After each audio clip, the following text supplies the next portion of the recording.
and the data that you have to share.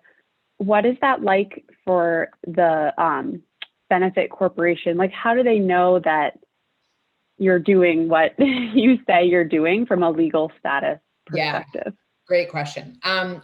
The probably most straightforward way to answer it is you're required to do an annual report to the public.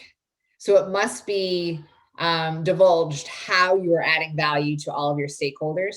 And when you become a benefit, when you move to a benefit corporation, either as a new company or you're transitioning, you have to declare the public benefit that your company is providing. And then you have to declare in your annual report how you have provided that public benefit. So the method is more transparency than anything else. It's like if anyone's going to call you to it, like you have to report on it. They also require a third-party assessment that you have met your obligations to add value to your stakeholders. So there is a little bit of a symbiotic relationship there in that the most obvious way that you would do a third-party assessment at this time is to do the B Corp certification, because that's a third-party assessment. But they don't dictate that you have to do the B Corp. That you have to share. What is that like for the benefit corporation? Like, how do they know that you're doing what you say you're doing from a legal status perspective? Yeah, great question. The probably most straightforward way to answer it is you're required to do an annual report to the public. So it must be divulged how you are adding value to all of your stakeholders. And when you become a benefit, when you move to a benefit corporation, either as a new company or you're transitioning, you have to declare the public benefit that your company is providing. And then you have to declare in your annual report how you have provided that public benefit. So the method is more transparency than anything else. It's like if anyone's going to call you to it, like you have to report on it. They also require a third-party assessment that you have met your obligations to add value to your stakeholders. So there is a little bit of a symbiotic relationship there in that the most obvious way that you would do a third-party assessment at this time is to do the B Corp certification, because that's a third-party assessment. But they don't dictate that you have to do the B Corp assessment. You could hire a consultant to do that, or just any third party to assess, are you doing what you said you were going to do? Are you adding this public benefit, and in what way? And are you meeting the specific metrics that you set out in meeting or providing that public benefit? Great question. What other questions does anyone have? Okay, I'm going to just share my screen one more time. Just have a couple more slides here.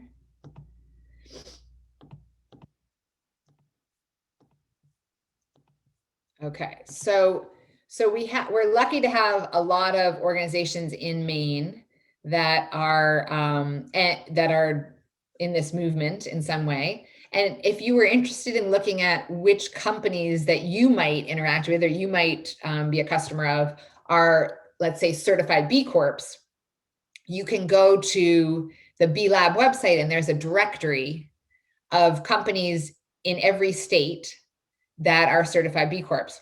And the thing is, in Maine, like we have Athleta as an example, is a good example. Athleta is a certified B Corp. We have an Athleta store in downtown Portland, you might know. They're not registered as a business in the state of Maine. They have their most likely Delaware headquartered or registered in Delaware, because most companies are from a tax perspective. And so they won't show up in Maine. Grove Collaborative is another example. You don't see Grove Collaborative on this slide, but Grove Collaborative, I believe, is registered in California, but they are also in Maine. So if you wanted, and employees ask this all the time, we get people that are looking for jobs saying, how do I find these companies? How do I get more of a hint that this is a good company? And so that would be one way to do it, is to look at who's participating in conscious capitalism, which you can see in lots of ways on social media. Who is a certified B Corp? You can look at the B Corp directory. And we're working on, at least in the state of Maine, with more transparency about which companies have designated as benefit corporations. So some legislation just passed where the Secretary of State would be listing and doing more education around benefit corporations in the state of Maine, and listing the companies that have designated as benefit corporations as a public information benefit, so that people can choose whether they want to shop or work at those organizations. Tara, do you know if that listing will be similar to what you had just shared? Will it be companies that are primarily registered in Maine, or anyone doing business in Maine? It will be registered in Maine. Yeah. So it's still, that part's still kind of a bummer, because then, that's just going to be more limited than where we all might shop. But it's starting to build that. And maybe there'll be an opportunity, at least with the B Corps in Maine, because we have, about 10 of them now, where they want to start to, in their promotions of what their work is, include that there is more than just them, because there's benefit to showing that a number of companies are participating. Absolutely. Yeah. So, sorry. Oh, go ahead, please. Did you say if there was anything that designates a company as being part of conscious capitalism, or is it just in the way that you operate? You are part of the conscious capitalist. Yeah, you hit it really well. You might see organizations declaring, and that this is really their choice, that they are practicing conscious capitalism if it's on their website, or, but the conscious capitalists tend to be quite a humble group. They tend to be people that say, like, you'll see the results of my conscious capitalism by the results of my company. And so that's actually an interesting challenge, because when we bring people together in the chapter, we have tons of conscious leaders, and we want them to talk about what they're doing and tell their stories. And they're like, well, no, I'm not very special. We're like, no, you really are special. Like, you need to share what it is that you're doing. And the greatest thing about all of this is that it's really impacting holistically companies. So this slide just talks about, it kind of introduces some of the tenets. So the tenets of conscious capitalism are that you operate with a higher purpose, a purpose beyond profit. You're solving a worthy problem in the world. So that first sort of check mark talks about aligning with societal imperatives, where it's really talking about that the whole benefit economy is about having business add stakeholder value, but it's really with the idea that all the entities that have the resources and power and money to solve societal problems, it's business. Nonprofits do the absolute best and do extremely wonderful work, but they're always resource constrained and never have enough. And government is extremely changing with political forces, and as we've seen recently, often things get bottlenecked.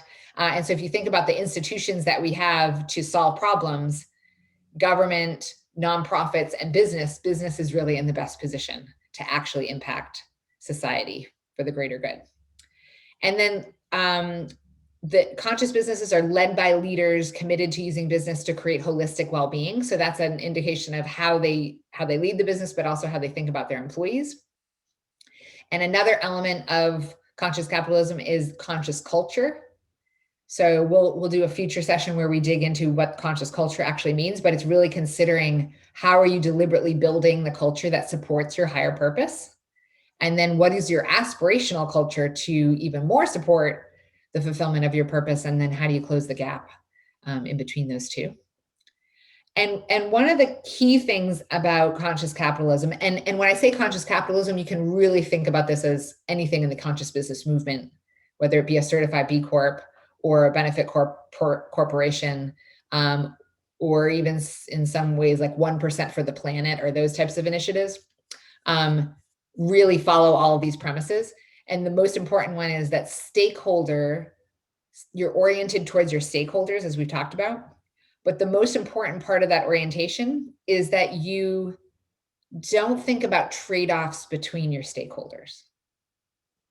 So the way we're oriented now is that we have a sort of maybe this rings true for you if I talk about it, you have a scarcity mindset. So the pie is as big as it is. And in order to give some member of the pie or some stakeholder in the pie more, you have to take away from another. So it's that trade-off mentality. In business, in traditional business, that's what we were all brought up on. So if you want to lower the price to customers, you have to cut the price with your suppliers. If you want to increase the profit to your shareholders, you have to increase the price to your customers. Like it was like very simple, black and white, very binary. And conscious capitalism and all of the members of the benefit economy reject that premise wholeheartedly. It's really taking in a philosophy of abundance. So it's saying that the pie is not fixed, that the pie is expandable. And if we don't approach things with trade-off thinking, but approach them with abundance and thinking about win-win for everyone, there is a way to do that. We often think there isn't a way because we don't know how to do that because we're so used to thinking about it in trade-offs. But when a conscious business brings together a group of stakeholders that they believe that they want to add value to and engage those stakeholders in solving business problems, there is, in what I've directly seen in my consulting practice, no greater fuel for innovation. Because people will come up with totally different ideas when you're asked to think about how could we add value to all of you, and how could we think about this from an abundance mindset, that there is not, that we don't have to trade off amongst all of you, but everyone can gain value out of this business being in existence. Now, the bigger major plus that's happened during COVID as well that we saw is that the companies that were practicing consciously in a number of ways that you see on this slide had their stakeholders rally around them to help them survive and weather the pandemic, because the community really cared about whether the organization survived. The employees really cared. The customers really cared. The investors really cared. And so everybody rallied around to make sure that those businesses stayed afloat or did what they could because they had a vested interest, because they were getting value from that organization in some way. So it's an insurance policy as well. Now, the other thing that it does, and you kind of see this on the left side of this, is we're doing all of this out of the genuine, authentic desire as conscious leaders to build conscious businesses for many important reasons, and out of a motivation to solve worthy problems in the world. But by the way, it makes a lot more money over the long term too. So there's an interesting story. I just want to see what my next, I'll tell this part first, and then I'll tell maybe a little story, and then we can see what other questions people have. So in August of 2019, the Business Roundtable, which is the largest business lobbying group that works in Washington, D.C., came out with a statement saying shareholder value is no longer everything. So this is the most traditional group of business leaders you can imagine. And for years, since the 1970s, every year when they came out for the reason of business existence, it was to maximize shareholder profit. 2019, they came out with a statement saying it is to maximize stakeholder value. There's been, and if you look this up, so this came out in August 2019, there was a lot of interesting press about it. Lots of cynicism about it as well, about why they were doing this and what did that mean and who was going to hold them accountable. And so all really good debates about it. Where I came down to it on is, at least it was said that you have to start somewhere.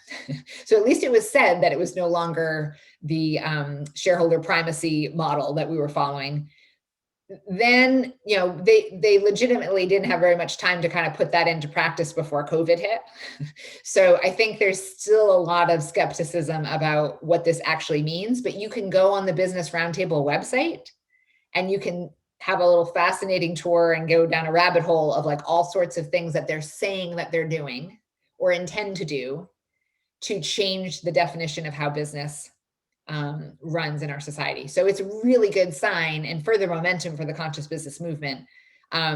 They certainly have work to do to put their money where their mouth is, so to speak, but it's a start. And many people, if you look at the reading about it, will talk about it as these leaders may not feel that from their heart. Let's assume that a subset of them don't, because that would be pretty unusual to have that much of a change of heart as a leader. However, what they're doing is reading the societal tea leaves to say that maximizing shareholder profit is not acceptable to people any longer, not acceptable to customers, not acceptable to employees. And if you look at the data, 85% of people when they're surveyed will say that they want to buy a product that has a better impact on our society or environment and would pay more for that. Or 77% of millennials will report that they want to work for an organization that has meaningful, purposeful work. So there's real economic change happening in our society that would indicate that they need to shift. And whatever their motivation to do that, we're certainly seeing support in the more traditional business community. And this would be the Business Roundtable is the best example of that, of recognizing that the traditional business model and the profit maximization is on its way out, if not completely dead. Okay, so and I kind of went through the next slides already verbally, so to not keep you too embedded in the slides, I'll pause there and see